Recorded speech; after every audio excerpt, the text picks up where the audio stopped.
오늘은 에스겔 25장 말씀입니다. 오늘 주시는 말씀의 은혜가 우리 안에 넘치기를 원합니다. 이 유다가 멸망당할 때에 아하 좋다 하며 깨소금이다 말하던 그 암몬에 대하여 심판을 선포하셨습니다. 형제의 아픔에 깨소금이다 하는 자는 결코 심판을 피하지 못할 것입니다. 1절 여호와의 말씀이 또 내게 임하여 이르시되 인자야 네 얼굴을 암몬 족속에게 돌리고 그들에게 예언하라. 너는 암몬 족속에게 이르기를 너희는 주 여호와의 말씀을 들을지어다. 주 여호와께서 이같이 말씀하셨느니라. 내 성소가 더럽힘을 받을 때에 네가 그것에 관하여 이스라엘 땅이 황폐할 때에 네가 그것에 관하여 유다 족속이 사로잡힐 때에 네가 그들에 대하여 이르기를 아하 좋다 하였도다.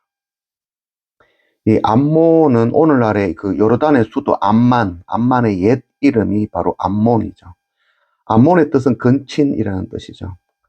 그래서 소돔과 고모라가 멸망당할 때에 그 롯과 그 두 딸이 구원함을 받았죠. 그 가운데 그들의 대가 끊어진 상황을 알고 두 딸이 이제 아버지와 동침하게 되어지고 그 가운데 둘째 딸이 낳은 아들이 바로 벤아민이죠. 벤이라는 뜻은 아들이라는 뜻이고 암미라는 뜻은 근친이라는 뜻이죠. 바로 근친, 아버지와의 딸의 근친으로 이루어진 민족. 그것이 바로 암몬이죠. 첫째 딸에서는 모압이죠. 그래서 우리 모압과 암몬이 바로 이 롯의 두 딸에서 낳은 그런 민족이죠. 그 가운데 오늘 암몬의 이런 심판을 선포한 것이죠. 그들이 바벨론에 의해서 예루살렘의 성이 무너지고 이스라엘 백성들이 포로로 잡혀가고 그 땅이 황폐하게 되어질 때 아이고 잘됐다 한 거죠. 아이고 깨소금이다 라고 이야기하고 기뻐하였다라고 말씀하고 있는 것이죠. 7절 그런즉 내가 손을 네 위에 펴서 너를 다른 민족에게 넘겨주어 노략을 당하게 하며 너를 만민 중에서 끊어버리며 너를 여러 나라 가운데에서 패망하게 하며 멸하리니 내가 주 여호와인 줄을 너희가 알리라 하셨다 하라. 이 이스라엘의 멸망을 기뻐하고 좋아하며 아하 좋다 깨소금이다 하는 그 암몬을 향하여서 오늘 심판을 선포하고 있는 것이죠. 원래 이 암몬 족속은 하나님의 언약의 땅에 함께 속했던 자들이죠. 형제들인 것이죠. 그러나 그들은 하나님을 떠나 세상의 풍요로움을 쫓아 소돔과 고모라로 들어갔던 자들이죠. 하나님의 약속을 버리고 세상을 더 사랑한 음란한 자들인 것이죠. 이스라엘과 유다의 멸망을 보며 마음에 즐겁다, 아유 기쁘다, 마땅하다, 깨소금이다, 잘되었다라고 기뻐하지만 정작 자신들의 죄는 보지 못하고 있는 것이죠. 누가복음 13장 4절 또 실로암에서 망대가 무너져 치어 죽은 18사람이 예루살렘에 거한 다른 모든 사람보다 죄가 더 있는 줄 아느냐? 이 실로암의 망대가 무너져서 유다인 18명이 죽는 그런 끔찍한 사건이 일어난 것이죠. 그래서 사람들은 그들이 죄가 있었기 때문에 죽었다라고 여긴 것이죠. 다른 사람들의 멸망을 보는 우리들의 시각입니다. 이 암몬의 시각을 우리도 갖고 있는 것이죠.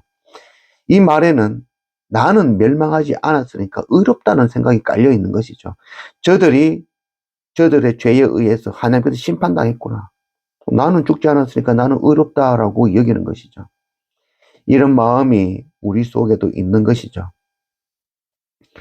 그러나 이 택한 족속 이스라엘 백성들 유다가 심판을 받는 것을 보면 암몬 족속 입장에서는 마땅히 하나님의 백성 그들도 심판받는데 우리는 어떠하랴? 자기 죄를 깨닫고 회개하고 돌이켜야 되는 것이죠. 실로암 망대가 무너져 8명이 죽는 그 사건, 대재난을 통해서 나도 동일한 죄인이라는 것을 깨달아 알고 회개하고 돌이켜야 되는 것이죠. 그러나 암몬 족속들은 회개하지 않고 두려워하지 않았던 것이죠. 멸망이 자신들에게는 임하지 않을 거라고 여겼던 것이죠. 스스로 의롭다고 여기는 것이죠. 스스로 의롭다 여기는 그들에게 심판과 멸망이 곧 닥칠 것입니다. 그러나 암몬 족속들 가운데에도 자기 죄를 깨닫고 탄식하며 울며 하나님께 부르짖는 자들이 있을 것이라는 것이죠. 여호와임을 알게 될 것이다. 여호와임을 알고 돌이키는 그들에게는 은혜가 부어지는 것이죠.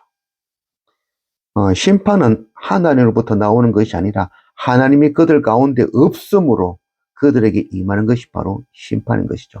이 심판은 믿는 자나 믿지 않는 자나 유대인이나 이방이나 동일하게 임할 것입니다.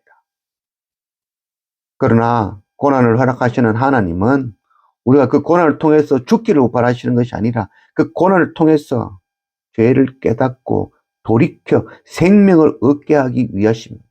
내가 주 여호와인 줄 너희가 알리라. 하나님을 알고 생명을 얻으라는 것이 바로 하나님의 말씀인 것이죠. 로마서 3장 20절. 그러므로 율법의 행위로 그의 앞에 의롭다 하심을 얻을 육체가 없나니 율법으로는 죄를 깨달음이라. 율법을 주신 이유는 정죄함이 아니라 그 율법을 통해서 죄를 깨닫고 돌이켜 하는 것이 목적이죠. 율법을 온전히 지킬 수 있는 자는 세상에 단 한 사람도 없죠. 세상에 그런 육체를 가진 사람은 없는 것이죠.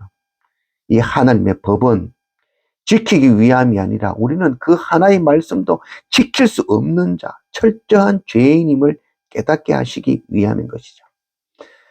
그래서 하나님이 여호와임을 깨닫고 하나님께로 돌이키면 예수 그리스도 십자가 앞에 은혜 앞에 엎드리면 구원을 주시겠다는 하나님의 은혜인 것이죠. 사랑인 것이죠. 날마다 말씀과 예배로 나의 죄인됨을 알고 엎드리는 그런 우리 모두가 되기를 원합니다.